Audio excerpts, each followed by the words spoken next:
मोदी सरकार ने जिस तरह से पिछले 2 सालों से दिल्ली के अंदर फर्जी शराब घोटाले का मुखौटा लगा करके राजनीतिक षड्यंत्र के द्वारा आम आदमी पार्टी को खत्म करने का, अरविंद केजरीवाल को खत्म करने का जो अभियान चलाया था,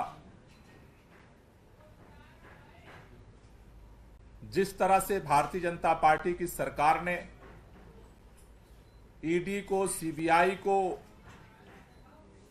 अपना हथियार बना करके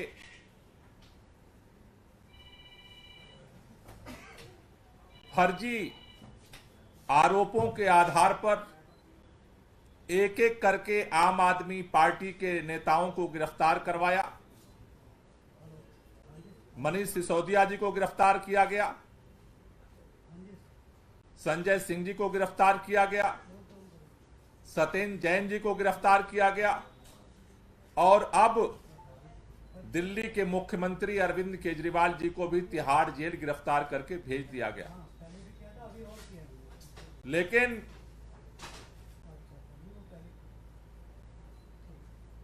कल सुप्रीम कोर्ट से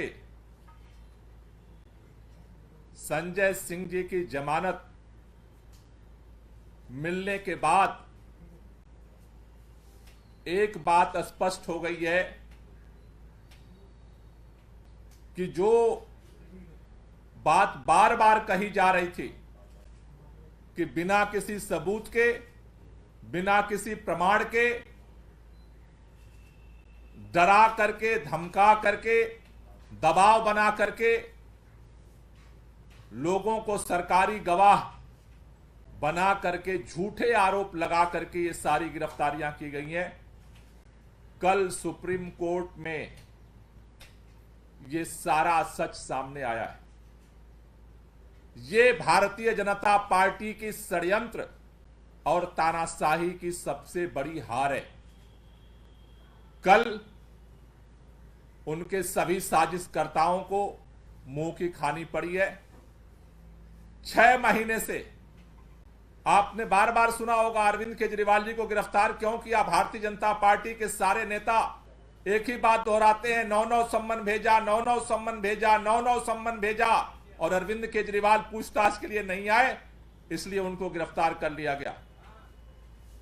कल कोर्ट के सामने ये बात आई, संजय सिंह को एक भी सम्मन नहीं भेजा गया।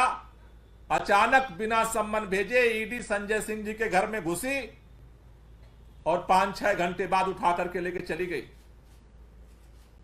6 महीने जेल में रखा और निकला क्या? कोई सबूत नहीं, कोई मनी ट्रेल नहीं।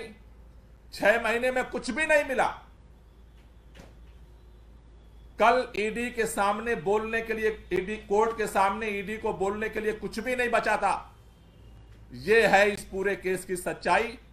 और इसी तरह से षड्यंत्र करके हमारे सभी नेताओं को, और इसी तरह के षड्यंत्र करके दिल्ली के मुख्यमंत्री को भी बिना एफआईआर, बिना किसी आरोपी के आप मुख्यमंत्री को उठा करके आपने जेल में बंद कर दिया। लेकिन सुप्रीम कोर्ट के अंदर कल संजय सिंह जी की जो जमानत मिली है, उसने भारतीय जनता पार्टी के इस सारे षड्यंत्र का पर्दाफाश किया है। और ये एक बहुत बड़ी भारतीय जनता पार्टी को हार मिली है, उनके षड्यंत्रकारियों को एक हार मिली है। इसमें निश्चित रूप से जिस तरह से दिल्ली के मुख्यमंत्री अरविंद केजरीवाल को भारतीय जनता पार्टी ने गिरफ्तार करवाया, उसके बाद जिस तरह से रामलीला मैदान में पूरा देश इकट्ठा हुआ, दिल्ली के लोग इकट्ठे हुए, पूरे देश में इसके खिलाफ आवाज उठ रही है। कोई मुखर होकर के बोल रहा है और कोई अपने दिल के अंदर बोल रहा है कि यह ज्यादती हो रही है, अब तो बहुत ज्यादा हो रहा है अत्याचार, यह अन्याय और अत्याचार की पराकाष्ठा हो रही है। हर व्यक्ति के जुबान पर यही बात है आज। ये तो अब हदें सारी पार कर रही है, ये तो तानाशाही हो रही है। दुनिया के अंदर भी आज हमारे देश का नाम बदनाम हो रहा है। रामलीला मैदान की रैली के बाद आज भारतीय जनता पार्टी के षड्यंत्रकर्ता दबाव में, भारतीय जनता पार्टी के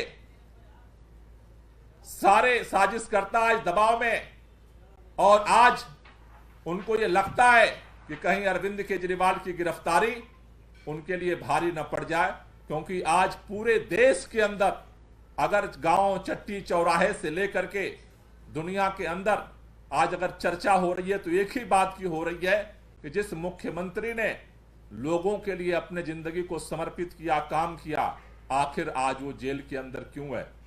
क्या उसके खिलाफ कोई सबूत मिला है? क्या उनके खिलाफ कोई सजा हुई है कोर्ट में? नहीं। निराधार, जिस तरह से संजय सिंह को निराधार केवल आरोपों के आधार पर तिहाड़ जेल में 6 महीने बंद रखा गया, उसी तरह से आज दिल्ली के मुख्यमंत्री को भी केवल आरोपों के, और आरोप लगाने वाला कौन है? आरोप लगाने वाले वो व्यक्ति हैं जिसको डरा करके, धमका करके भारतीय जनता पार्टी ने और केंद्र सरकार ने, मोदी सरकार ने जिस तरह से लोगों को डरा करके, धमका करके और बेवजह फर्जी बयानबाजी लिखवा करके गिरफ्तारी की है। आज भारतीय जनता पार्टी में कल सुन रहा था, भाजपा के प्रवक्ता सारे एक बात कह रहे थे, देखो ईडी कितनी निष्पक्ष है, देखो संजय सिंह की जमानत मिल गई, ईडी निष्पक्ष है। शर्म नहीं आती है? 2 साल से एक टेप रिकॉर्ड बजाते हो कि जमानत क्यों नहीं मिल रही है, जमानत क्यों नहीं मिल रही है, जमानत क्यों नहीं मिल रही है, जमानत नहीं मिल रही है इसलिए तुम बेईमान हो। और अब जमानत मिल गई तो कह रहे हो ईडी निष्पक्ष है, तुम तो बेईमानी हो। अब जमानत, संजय सिंह की जमानत उनकी ईमानदारी का पैमाना नहीं है, ईडी की निष्पक्षता का पैमाना है। थोड़ा तो शर्म करो। पाप का घड़ा भर रहा है। हम बचपन से ये कहानियां सुनते हैं कि जब आशीर्वाद लेकर के, वरदान लेकर के किसी को ताकत मिल जाती तो सत्ता के अहंकार में चूर हो जाता, फिर वरदान देने वाले को ही उसके समाधान का रास्ता निकालना पड़ता है। रावण को भी वरदान मिला था लेकिन सत्ता का अहंकार हो गया। तो राम रावण की कहानियां भी हमने सुनी है कि कैसे उसका अंत हुआ। हिरण्यकश्यप को भी अहंकार हो गया था, हमने हिरण्यकश्यप और प्रहलाद की भी कहानियां सुनी है। कंस को भी अहंकार हो गया था। इस देश के अंदर जब जब सत्ता जिसको मिली है और सत्ता के अहंकार में चूर हुआ है, उसने सबको खत्म करने का अभियान चलाया। इतिहास लेकिन गवाह है कि खत्म वही हुआ है। 31 मार्च रामलीला मैदान से भारतीय जनता पार्टी की उल्टी गिनती शुरू हो चुकी है और पूरी भारतीय जनता पार्टी आज इस दबाव में है, क्योंकि अब जनता के दिलों में एक ही आवाज उठ रही है, ये अब हदें पार हो रही हैं, ये तानाशाही का इंतहा हो रहा है।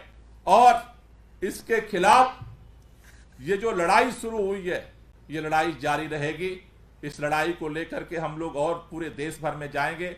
इसके लिए पार्टी ने यह निर्णय लिया है कि हम इस अभियान को और तेज करने के लिए, अरविंद केजरीवाल की जो ये लड़ाई है उसको और समर्थन देने के लिए, लोगों का आशीर्वाद लेने के लिए, जिससे इस लड़ाई को मजबूती से लड़ा जा सके, इसके लिए 7 अप्रैल को पूरे देश भर में सामूहिक उपवास किया जाएगा।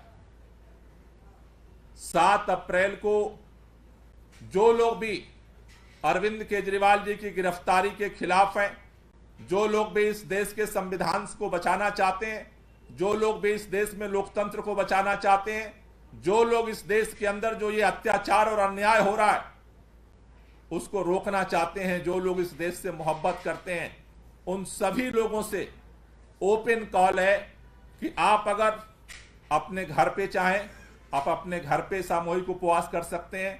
अगर अपने गांव में चाहें, अपने गांव में सामूहिक उपवास कर सकते हैं। अपने मोहल्ले में चाहें, अपने मोहल्ले में सामूहिक उपवास कर सकते हैं।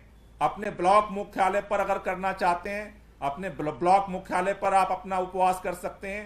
तहसील मुख्यालय पे आप उपवास कर सकते हैं, जिला मुख्यालय पे आप उपवास कर सकते हैं, प्रदेश के राजधानियों में आप उपवास सामूहिक रूप से कर सकते हैं। इसी तरह से पूरे देश के अंदर जहां भी आप अरविंद केजरीवाल की इस लड़ाई में आप साथ देना चाहते हैं तो आप 7 अप्रैल को देशव्यापी ये उपवास का कार्यक्रम होगा, उसमें आप सहभागी बने, अपने अपने जगह पे उपवास करें।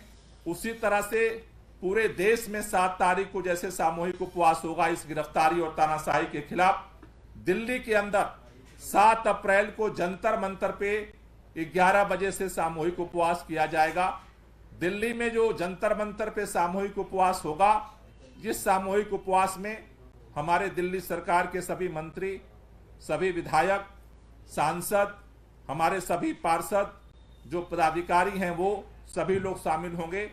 ये जो सामूहिक उपवास का जंतर मंतर पे कार्यक्रम होगा, ये ओपन कार्यक्रम होगा। इस कार्यक्रम में सभी, चाहे वो छात्र संगठन हो, युवा संगठन हो, मजदूर संगठन हो, किसान संगठन हो, व्यापारी संगठन हो, सामूहिक जो सामाजिक संगठन है, RWA हैं, जो भी इस गिरफ्तारी के विरोध में है, तानाशाही के विरोध में है, लोकतंत्र की रक्षा करना चाहता है, संविधान की रक्षा करना चाहता है, सभी लोगों को ये कॉल है कि सभी लोग इस लड़ाई को आगे बढ़ाने के लिए दिल्ली में 7 अप्रैल को 11 बजे जंतर मंतर पहुंचे। वहां सभी लोग मिलकर के हम सामूहिक उपवास करेंगे और वहां पे प्रार्थना करेंगे। देश भर में जहां जहां भी आप सामूहिक उपवास पे बैठ रहे हैं, अगर आप खुद बैठ सामूहिक रूप से भी प्रार्थना कर सकते हैं, और नहीं तो अपने मोबाइल में YouTube पे जाकर के रघुपति राघव राजा राम, पतित पावन सीताराम, ईश्वर अल्लाह तेरो नाम, सबको सम्मति दे भगवान, ये जो भजन है इसको आप अपने मोबाइल पे YouTube से आप वहां पे सुन सकते हैं, सामूहिक रूप से गा सकते हैं।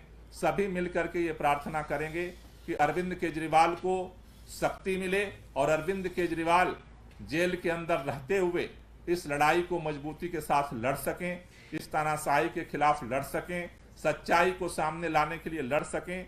ये पूरा अभियान जो है पूरे देश भर में ये 7 तारीख को किया जाएगा, जिससे इस लड़ाई को और व्यापक और देश भर के लोगों को इसमें जोड़ा जा सके और सभी लोग मिल करके इस लड़ाई में शामिल हों और इस तानाशाही को खत्म करने के लिए अरविंद केजरीवाल का साथ दें।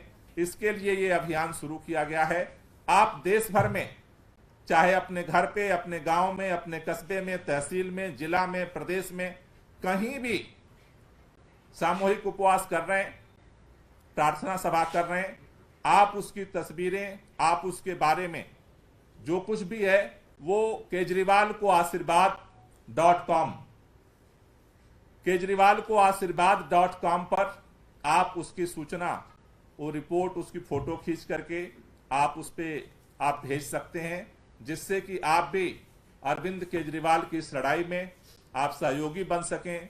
ये लड़ाई अरविंद केजरीवाल की व्यक्तिगत लड़ाई नहीं है, अरविंद केजरीवाल की लड़ाई है इस देश को बचाने की, अरविंद केजरीवाल की लड़ाई है इस संविधान को बचाने की, अरविंद केजरीवाल की लड़ाई है इस लोकतंत्र को बचाने की, अरविंद केजरीवाल की लड़ाई है इस तानाशाही की, अत्याचार और ज्यादती के खिलाफ। अगर आप ये मानते हैं कि इस देश के अंदर सरकार अपने अहंकार में आकर के सबके जुबान को बंद करना चाहती है, सबके दिलों में दहशत फैलाना चाहती है, तो आप भी इस देश के अंदर इस तानाशाही के खिलाफ अपनी आवाज को बुलंद करने, इसके लिए ये अभियान अब ये आगे 7 तारीख से आगे बढ़ेगा। बहुत बहुत शुक्रिया। कोई क्वेश्चन हो तो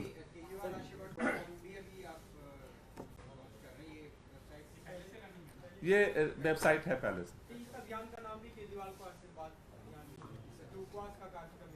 ये कार्यक्रम जो है सामूहिक उपवास का रहेगा 7 तारीख का।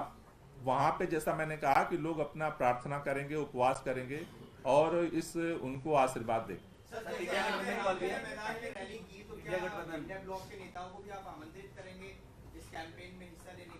नहीं, ओपन फॉर ऑल है ये। किसी ना तो आम आदमी पार्टी का कोई लिमिटेशन है, ना इंडिया गठबंधन का लिमिटेशन है, किसी भी पार्टी का कोई भी है, अगर वो मानता है कि ये अरविंद केजरीवाल की गिरफ्तारी ज्यादती है ये ज्यादा हो रहा है, ये तानाशाही है, सबके लिए ये खुला है। कोई भी इस तानाशाही के खिलाफ अपना सामूहिक उपवास करके अपना आशीर्वाद समर्थन दे सकता है। आप लोग की तरफ से आमंत्रित ऐसे औपचारिक रूप से नहीं किया जाएगा, ओपन कॉल है, ओपन कॉल है, पूरे देशवासियों के लिए कॉल है। इस अभियान का जो पहला चरण था सीएम की वाइफ ने घोषणा की थी, उसका क्या रिस्पॉन्स रहा? जो व्हाट्सएप नंबर जारी किया गया था, कितने मैसेज आए, अगर उसकी जानकारी? वो जो व्हाट्सएप नंबर जारी हुआ था वो 2 दिन बाद क्रैश हो गया था, बंद हो गया था। उस पर जितना सारा रिपोर्ट आई थी तो व्हाट्सएप नंबर तो बंद हो गया था।